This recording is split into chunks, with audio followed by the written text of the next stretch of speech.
Okay, basically this principle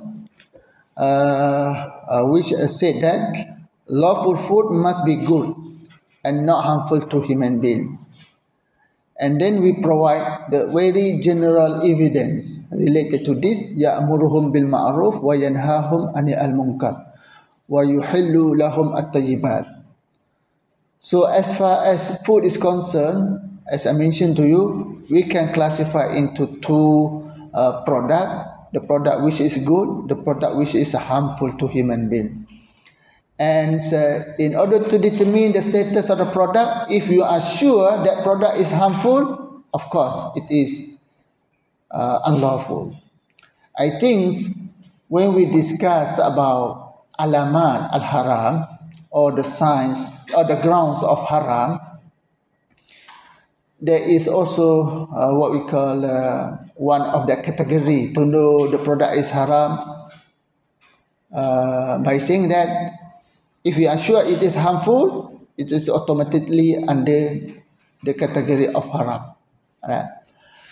So, but we do not say this principle and support with the verse of Quran say that hurrimat alaikumul maitah wad damu wa lahmu al khinzir, rather than we use these kinds of the evidence ya'muruhum bil ma'ruf. So meaning that we as human beings were requested or have been requested to do something ma'ruf, which is good, because ma'ruf here of course literally mean known, right? Traditionally known, traditionally mean accepted by the community.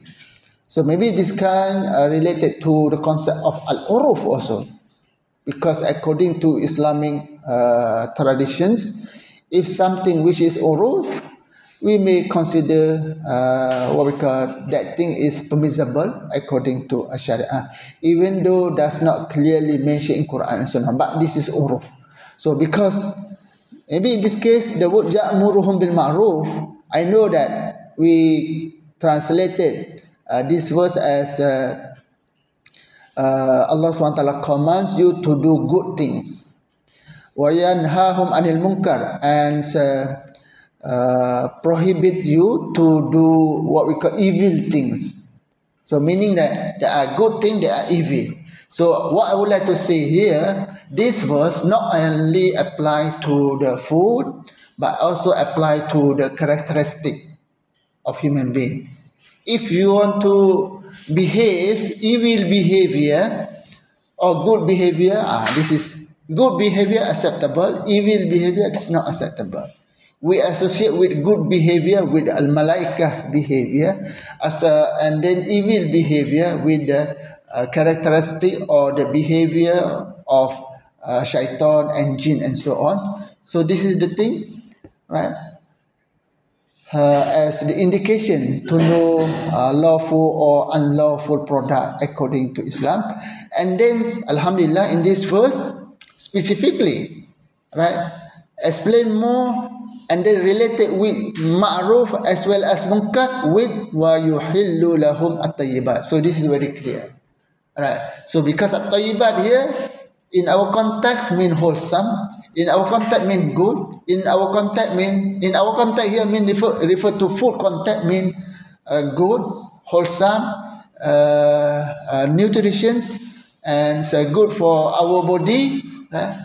Not give to you any harmful or negative side effect. So this is clear, right? That's not at-tayyibat here, the word tayyibat here. I know that the word tayyibat maybe is synonym with the word al-ma'ruf here, but since we have two terms here, al-ma'ruf, al-munkar, and at-tayyibat, so therefore Allah SWT clearly mentioned to us that lawful product must be tayyibat and then must be ma'ruf,